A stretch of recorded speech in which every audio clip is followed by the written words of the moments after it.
Well, we love language, don't we? All three of us. It's my love language. Yeah, your love language. And so we've got a lot of language things here today. Yeah, we do. But what in the world is this, Rebecca? This is Keyboarding Without Tears from the Learning Without Tears company. Cool. I brought in the manipulative that goes along with Keyboarding Without Tears. What are they going to do with this? So each one of these little things punches out, and they're a little magnet for students K through 2 to build their own keyboard.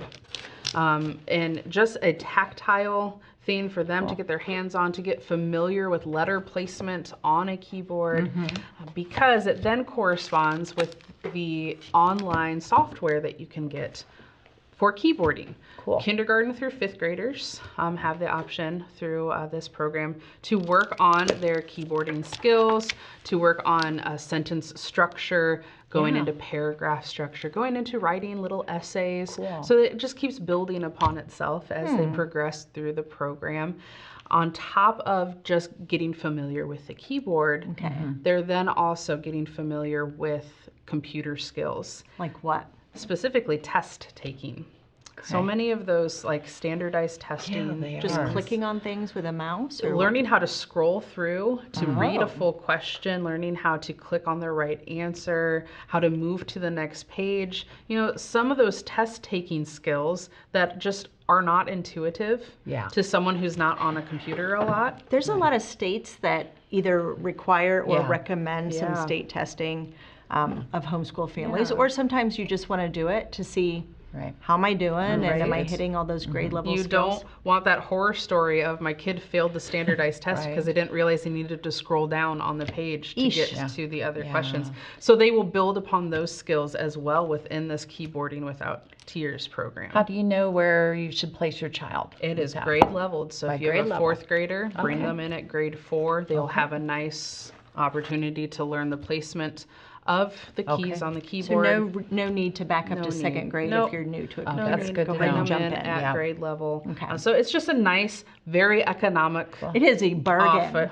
offering It's really from good. And that's this an everyday company. price. Yes. I also brought in some of the new items from Learning Without Tears as well. So we have these great little like take-home packs that come in the little drawstring bag. And they're full of the manipulatives that we've come to know and love with Learning Without the wood Tears. shapes and the chalkboard, but there's a couple unfamiliar things. So we have the touch and flip cards. They come in both numbers and letters. And so on one side, they have almost the little velvet bumpy. It's just like a tiny bit bumpy. It's not like irritating bumpy. No, It's not like sandpaper. Yeah, so the number on one side and then a nice little pictorial reference on the back. So 3 cows, and you have the 5 and the 5 snails. And so every card has the nice little tactile and then the flip on the side for the representation. And the cool readers. Check these out. These are nonfiction. So what grade was this particular bundle out These of? ones were 2nd grade. So these were the 2nd grade nonfiction options. They also have fiction options for each grade level as well. Every grade has fiction or nonfiction? Yes. Yeah. Cool.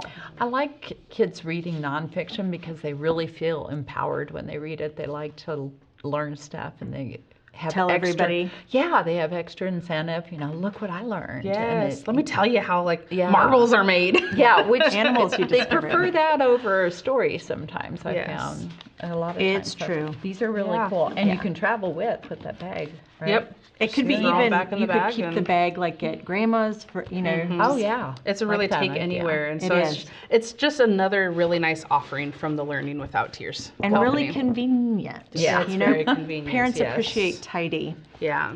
From that to Jolly Phonics. Yes, Jolly Phonics. Jolly. Originally from Britain, and now they have the American version. I really like how these are made. This is an update of our previous board books that they have. This is a whole set. Yep, they're board, and the reason they're called finger phonics is because there's this little divot here, and it emphasizes where you start and where you end. And if you're not familiar with teaching phonics, there are directions here for the parent, whoever's reading it, and they're looking for things that start with that sound. You see the ants, and then they have additional words that have that sound in them. So you're very looking user friendly. Yeah, absolutely. And the order, though, is not alphabetical. You'll see that they start with the sounds at, it. And they don't emphasize the letter first. They're emphasizing the sounds. Which is how British children learn their alphabet. And you look at so you go straight to it. Those sounds that they're learning in that book one, and look at all of the words you can already read and spell, and we could do it and write challenge and see how many words you can it's make like Boggle. Yes, exactly. But you're reading right away. Yeah. You're reading words. You're not just storing those letters in. So that's what happens with each of these. And then by the time you get to book 4, you're adding in diphthongs, double letters. Wow. You're really getting far with this. Book 7 has QU. UE. I mean, it's a really great. Yeah, really great. Can you just add these on? You don't have to be using the Jolly Phonics program. Jolly Phonics to do this. That's why I think it's pretty cool. Yeah. And it's not teaching handwriting or anything. This is just learning to read. Learning phonics. Yeah, absolutely. In the easy way, easy fun. Speaking of handwriting, you have an update on something, don't you? Yeah, here's the reason for handwriting. Okay. My kids used this back in the day. It's tried and true, but now you'll see there's 2 Ks. So there is what to do. I know it's confusing at first, but the PreK letter is the green K. And Sarah, you want to show off those pages? So they're going to go. They're going to start with letters. Yes, exactly. And so they always connect it with a sound. And I love the tree house. The tree house tells you where the letter belongs. So this letter is in the middle and then the top of the tree house. You'll always have that little symbol there for you. And so by the end of the year, you're getting still giant letter size. You don't have to worry about that. It's a nice line spacing. But you've learned all the letters by this point. And so if your child's not had a lot of exposure or needs practice with that and they're in kindergarten, I would imagine some PK kids would be able to do that. But if they're ready for that, it's really letter recognition. Letter practice. And then this one's going to go from that into words. Okay. And by the end of each week, they've got a Bible verse that they'll create. So day 5 here, ask anything using my name and I will do it. And so then they create that page. They could send it off to grandma. That's what my kids like doing, and do their very best and send it off. But you'll notice that they're just filling in one word here. They're not doing the whole thing. It's kindergarten. It's kindergarten still. It's a nice introduction to copy work for kindergarten. Exactly, and practicing your letters in that formation, and there's little helps to do that too. Lovely. So now, really because accessible. These look so much alike, what you're looking for is down at the bottom. It's going to say pre-K. Yeah. I mean, you could almost treat it like a K4 and a K5, which is something people hear. It's very schooly. Yeah, it is. It's schooly, but that's a nice update to them. Yeah, it's been a favorite in the homeschool world for a long time. Well, I got language of another kind. Yes, you wouldn't mind scooting that over here. I'll get that out of the way. Yeah. This comes from Breaking the Spanish Barrier. One of our favorites. Okay, it's literally. It is. It's like saying you have a favorite kid, but I just really like this program.